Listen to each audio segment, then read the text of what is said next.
I'm Meng Yao, fresh off my Tsinghua admission letter, the son of a high-end private banquet chef who's run our family restaurant for 2 decades. The second I posted my banquet announcement in our senior class WeChat group, the whole room turned hostile before anyone could type a single congratulatory message.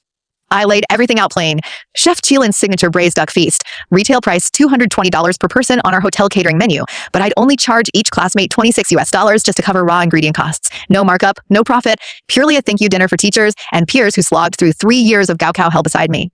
My mom hovered over my shoulder double-checking wine order spreadsheets while I waited for replies, and the first hit came from Zhang, our school's self-proclaimed campus queen bee, straight voice memo cutting through the chat notifications. $26 for duck legs. You really think nobody's eaten meat before? My mom runs a stall right outside Tsinghua West Gate selling braised goose legs for $2 each, portions way bigger than whatever fancy garbage you're pushing. She attached a live clip of her mom's street stand swarmed with undergrads, then dropped a snarky follow-up text that sent the group spiraling. Congrats on Tsinghua, but don't let it go to your head. You're just preying on your classmates to line your family's restaurant pockets. The congratulations thread died cold instantly. Xinyu, the boy my dad paid 5 full years of tuition for after his father's workplace accident left his family destitute, typed out a public reply siding with Zhang Li without a second's hesitation. Meng Yao, don't turn a milestone celebration into a cash grab. Your family owns a whole hotel. You can afford to waive the fee entirely for everyone. No one in that chat knew the full cost breakdown. Premium Cherry Valley duck legs, imported black truffle stock, wild matsutake soup, shrimp roe tofu plus seasonal greens, and house desserts totaled $30 per guest before labor and venue rental fees. The $26 charge lost us money per head, and my dad had already canceled 3 high-paying corporate catering contracts just to clear the banquet hall for my classmates' night. I stared at the half-finished seating chart listing 46 guests, every teacher, every desk mate, every parent who cheered me on through exam season, and deleted half the names from the document, typing a calm reply back to the group. If $26 isn't reasonable for you, no hard feelings. Zhang Li's $2 goose leg stand is an alternative option. What I didn't anticipate was how fast Zhang Li would weaponize that offhand line to paint me as an arrogant rich kid villain. Within 2 minutes, she shared a private screenshot of her DMs with Xinyu, leaking their backroom scheme to the entire class group. His message read, Meng Yao's always been coddled by his parents. Someone needs to knock his high horse down a peg. Zhang Li's reply laid out her full manipulation plan. I'll get my mom to roast extra legs tomorrow night, round everyone up to skip his overpriced banquet, and hit my stall instead. We'll make him look like a greedy capitalist kid who exploits classmates. Below the screenshot, she dropped a sign-up prompt asking anyone planning to ditch my dinner to DM her for stall directions. The names flooded in one after another, Xinyu's sitting at the very top of the list. My mom's fingers crumpled the printed seating sheet so hard the paper tore along the column of student names. Our hotel manager rushed into the dining office pale-faced, holding up his work phone. Multiple parents just called to cancel their reservations, and a short video account uploaded a hit piece targeting our restaurant. The headlines, Tsinghua freshman scams classmates with overpriced duck banquet. I pulled up the clip. The thumbnail was a close-up of Zhang Li grinning smugly at the camera, our hotel's front entrance blurred in the background. The comment section blew up with thousands of strangers bashing me for flaunting wealth and gouging broke teens, nobody bothering to ask for receipts or cost breakdowns to fact-check her claims. My dad stepped out of the back kitchen still wearing his stained chef's coat, sauce smudged on his cuffs, and read the viral post over my shoulder without raising his voice. Don't engage online. Food service businesses only look worse when they fight back against internet rumors. But this wasn't a random bad Yelp review. This was a coordinated character assassination designed to tank our restaurant's local reputation just because Zhang Li envied my college acceptance and my family's stable livelihood. I'd watched her compete against me every exam cycle, sniping my rankings to our classmates behind my back, and this banquet was her perfect chance to tear me down in front of our entire grade. A phone call popped up from Xinyu seconds after the viral video alert hit my screen, and I hit speakerphone so my parents could hear every word of his double standard. Don't get defensive over this Meng Yao. Zhang Li only spoke her mind to protect our classmates from overcharging. I kept my tone flat, pushing back on his blind bias. My dad covered all your hospital bills when your dad passed, funded your tuition 5 years straight, and even hired your mom for a back-of-house kitchen job at our restaurant. Does that generosity count for nothing now? Xinyu's voice turned sharp and defensive instantly, his core insecurity laid bare for everyone listening. You don't get to wave charity in my face to guilt-trip me. I'm just sticking up for our friends who can't drop $26 on a meal. My dad cut into the conversation gently, refusing to snap at him despite the ingratitude. You're still welcome tomorrow night, kid. We saved you a seat regardless of everything being said online. Shin scoffed into the receiver before hanging up, calling my attitude embarrassing for the whole neighborhood to witness. That single word, embarrassed, split my chest open. 5 years of consistent financial support, free groceries every holiday, steady employment for his widowed mom, and he viewed my quiet success as a humiliating reminder of his own family's hardship.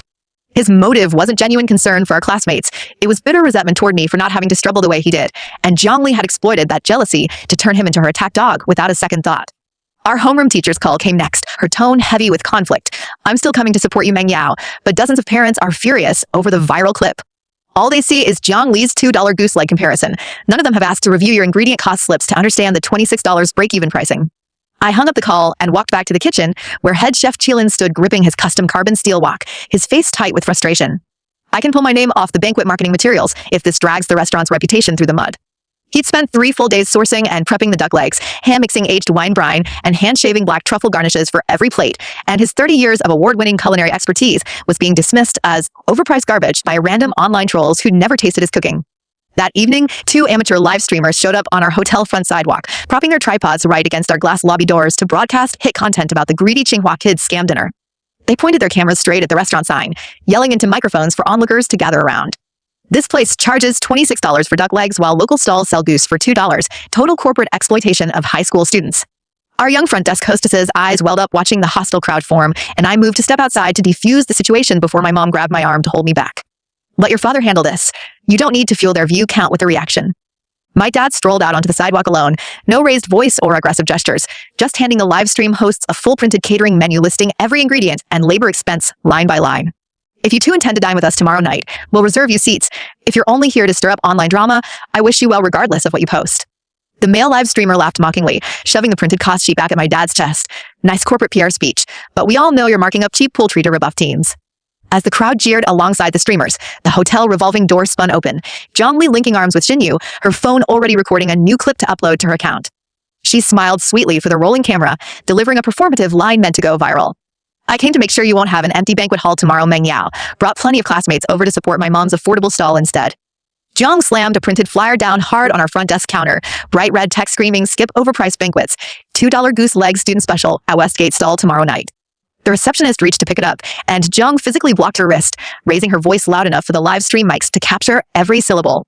Don't move my promotional flyer. This is free advertising for your restaurant, isn't it? The whole sidewalk crowd watched the confrontation unfold, every phone camera trained on us both, and I began connecting tiny clues I'd overlooked up until that moment. Her mom's stall operated outside its registered vendor zone. The frozen poultry she sold never showed visible cold chain packaging, and the goose legs she hyped were suspiciously narrow-jointed compared to authentic goose cuts. I filed that observation away as unconfirmed evidence, choosing not to call it out publicly yet. This twist would unravel her entire fake, affordable small business facade later in the story. Shun shifted awkwardly beside Jiang as she continued performing victimhood for the camera, and she leaned in to whisper a line only he could hear before addressing me directly for the live stream audience. Why don't you swing by my mom's stall tomorrow and eat a $2 leg to prove you're not a snob who looks down on working class food? Shun immediately chimed in to back her narrative, pressuring me to cave to her manufactured demand for online clout. The live stream chat flooded with comments telling me to apologize for being out of touch with regular students' budgets, and my teacher's follow-up text popped up on my phone begging me to issue a public softening statement to protect my university admission record's public image. Everyone around me expected me to surrender my factual argument to satisfy a mob fueled by Jiang's deliberate misinformation. Nobody stopped to ask why she'd gone out of her way to sabotage my celebratory banquet over a simple school rivalry. I stood silent behind the front desk, watching Jiang milk the live stream for thousands of new followers while Shin stood complicit beside her, blinded by his own jealousy of my stable family life and academic success. The seating chart with half its names crossed out sat crumpled in my mom's palm, and our chef's prepped premium duck legs sat marinating in wine brine in the walk-in fridge, already paid for with non-refundable bulk deposits. Jiang finished recording her clip, grabbed Shin's wrist, and sauntered back out to the sidewalk crowd distributing her stall flyers, yelling that all classmates were welcome to skip my greedy dinner for cheap street food. I stared at the printed catering cost sheet in my dad's hand, calculating the $4 loss we'd take on every guest who still showed up tomorrow night, and realized this petty rivalry wasn't just about a banquet. It was about Jiang Li destroying anything good I'd earned purely out of unbridled envy.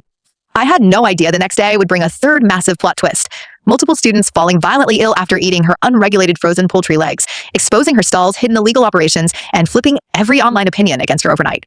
I'd barely locked up the restaurant's back office after the live stream mob dispersed when the front desk phone blew up nonstop. Each incoming call was a parent, voice tight with anxiety, canceling their family's banquet reservations one after another. By closing time, 10 more tables had been scratched off our booking roster. 46 original guests shrank down to barely 20 remaining attendees, all close relatives and 2 loyal teachers who'd refused to buy into Jiang Li's viral smear campaign. My dad didn't hesitate when the manager asked if we should cancel the whole event to cut our losses. He shook his head firmly, grabbing his stained chef's coat off the hook by the door. The ingredients are already paid for, deposits non-refundable. We keep our word to whoever still chooses to show up, no exceptions. The next morning at 8 sharp, uniformed market regulatory officers pushed through our restaurant's glass entrance, badges clipped to their chests. Their opening line hit like a hammer blow, a direct echo of every toxic online comment Jiang Li had seeded over the past 24 hours. We've received dozens of public complaints alleging your banquet package marks up low-quality duck meat for exorbitant student pricing. We're here for a full on-site inspection of all raw materials, vendor paperwork, cold chain logs, and finished product samples. This was the third massive plot twist I hadn't foreseen. Jiang Li's social media hate train didn't just tank our bookings, it had triggered an official government audit of our entire kitchen operation. My mom's jaw tightened beside me, but my dad stayed unshaken, calmly gesturing for the head chef Jilin to pull every stack of procurement documentation from the filing cabinet. Jilin carried armfuls of binders over to the inspection table, each page printed with formal supplier invoices, quarantine test reports, temperature tracking logs for refrigerated storage, and batch serial numbers for every cut of meat we ordered. The regulatory agents split into two teams, one cross-referencing paper records, the other opening every walk-in freezer and refrigerated display case to pull sealed sample containers of the truffle duck, matsutake broth, and shrimp tofu dishes we prepped for the banquet. Outside the floor-to-ceiling lobby windows, Jiang Li had set up camp again with her mother's mobile stall. She dragged the metal cart right up against our restaurant sidewalk, red cloth banner blaring, student-friendly goose legs, $2 each, propped front and center. Her phone was mounted on a tripod for another round of live streaming, the camera lens locked straight on our inspection activity to frame the audit as proof of our price-gouging crimes. Groups of my former classmates milled around her cart, grabbing paper-wrapped meat portions and posing for selfies with our restaurant's logo visible in the background, their captions already pre-written to mock my expensive banquet. One boy who'd sat beside me in homeroom caught my eye through the glass, his gaze flicking away fast when our eyes met, too guilty to hold eye contact after he'd joined the anti-Meng Yao sign-up list the day before. Jiang Li spotted me standing beside the inspectors and waved mockingly at the camera, raising her voice loud enough to carry through the double-pane windows. See, folks? The regulators showed up to investigate their overpriced duck scam. $2 street goose legs are the only honest option for broke high schoolers. I leaned against the reception counter, watching her perform victimhood for thousands of online viewers, and finally fully unpacked her driving motive that stretched back 3 years of high school competition. Every midterm and final exam, she'd match me score for score, always 1 or 2 points behind my ranking. When I landed the sole Tsinghua acceptance spot from our grade, her resentment curdled into obsessive hatred. The banquet was just the perfect excuse to tear down my win in front of our entire peer group, using fabricated student financial hardship as a shield for her own bitter envy. Shinyu, standing silently at her side, clutching a half-eaten leg, had his own tangled reasons for enabling her harassment. He'd spent 5 years accepting my father's full tuition grants, free groceries every holiday, and steady kitchen employment for his widowed mother, but every small kindness weighed on him like a heavy chain of inferiority. Jiang Li had recognized that insecurity instantly and twisted it to her advantage, feeding him lines about breaking free from the Meng family's charity shadow to get him to publicly turn against us in the class group chat. He didn't actually care about his classmates' budget struggles. He just wanted to prove he wasn't forever indebted to my family, even if it meant joining a baseless smear campaign against me. While the regulators finished cross-checking our flawless food safety paperwork, a sudden, chaotic commotion erupted on the sidewalk outside Zhang's stall. A middle-aged mother charged through the crowd, clutching a crumpled plastic takeout bag, holding one of her daughter's purchased meat legs, her face flushed with panic. She held the leg up for everyone surrounding the cart to see, the interior meat pink and undercooked, raw fluid seeping out of the wrapping paper. My kid took 2 bites 10 minutes ago and can't stop cramping. She's doubled over in pain in the car, throwing up nonstop. This meat made her sick. The crowd around the stall split apart instantly, murmurs rippling through the onlookers. Jiang Li's smile dropped off her face mid-live stream, and she fumbled to grab her phone tripod to shut the broadcast down. But it was already too late. Hundreds of viewers had seen the mother's outburst live, flooding the comment section with alarmed questions about food poisoning risks. Her mom, Tao Yufan, stepped forward to deflect blame immediately, waving a hand dismissively at the upset parent like the girl's violent stomach distress was a minor inconvenience. Lots of folks have sensitive stomachs. The meat's fully cooked. She must have eaten something else earlier today to get sick. That dismissive line only stoked the crowd's anger higher. Another woman pushed through the throng, her young son clinging to her waist, his face pale and sweat-beaded. Same exact thing happened to my boy. We bought 2 legs 20 minutes ago. He's nauseous and dizzy now, can barely stand up straight. Within 60 seconds, 3 more families came forward with sick children, all tracing their symptoms directly back to the $2 goose legs from Tao's unlicensed mobile cart. Shenyu's face drained of all color as he stared at the pile of discarded meat wrappers scattered on the pavement.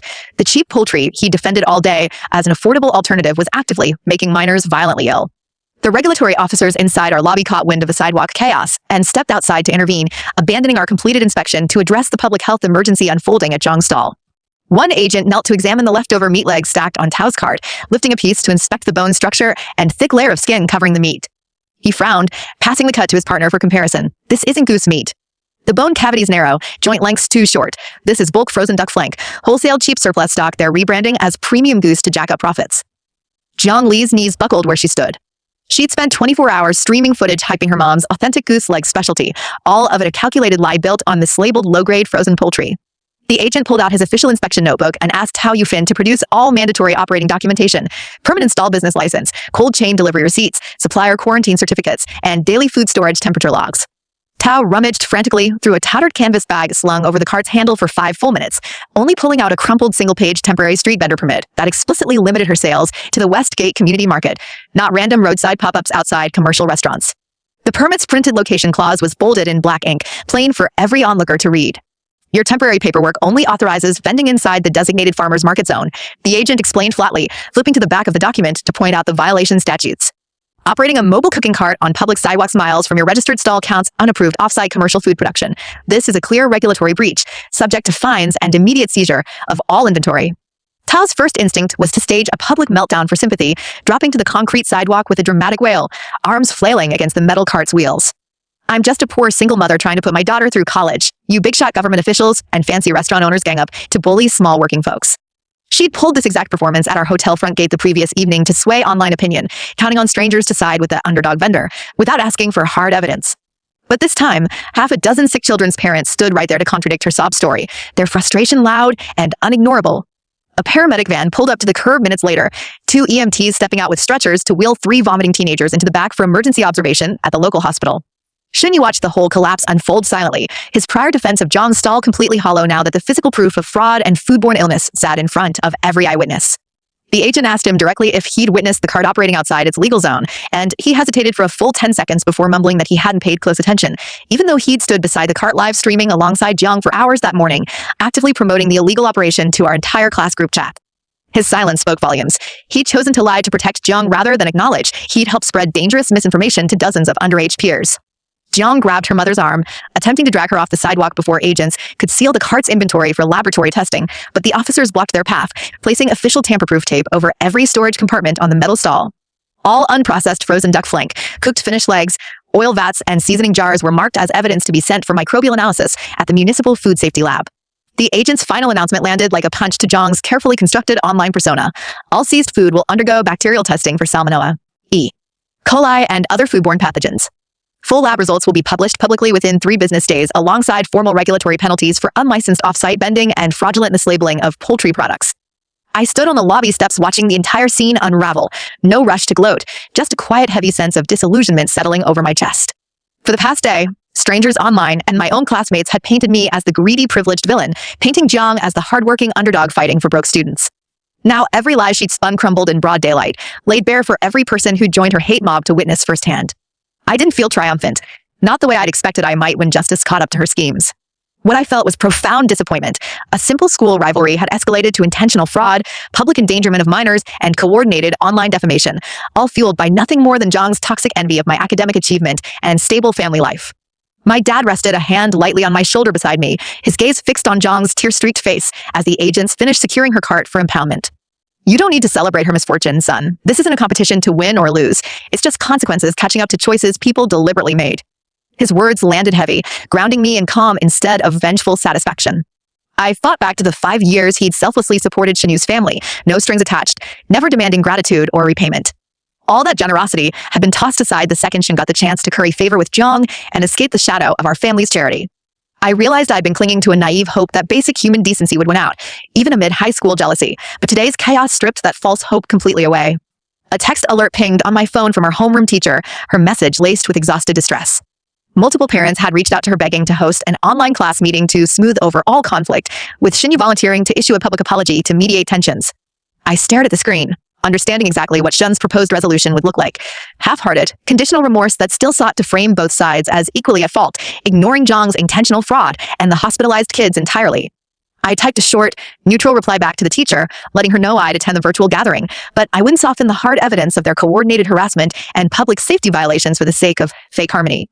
As regulatory agents loaded Tao's seized poultry cart onto the municipal inspection truck, Zhang shot me a venomous glare across the sidewalk, her voice sharp enough to cut through the crowd's chatter. This is all your fault. You reported us to the inspectors just to sabotage my mom's business, because you can't stand people preferring cheaper food. The accusation was ridiculous. I hadn't placed a single complaint with any government department. The sick children's parents had filed the formal safety alert entirely on their own volition. Shin stood beside her, failing to correct the false claim, his silence acting as silent agreement with her baseless blame shifting. I turned back toward the restaurant lobby without responding, heading inside to rejoin my dad and head chef to finish prepping the banquet dishes for the handful of remaining guests.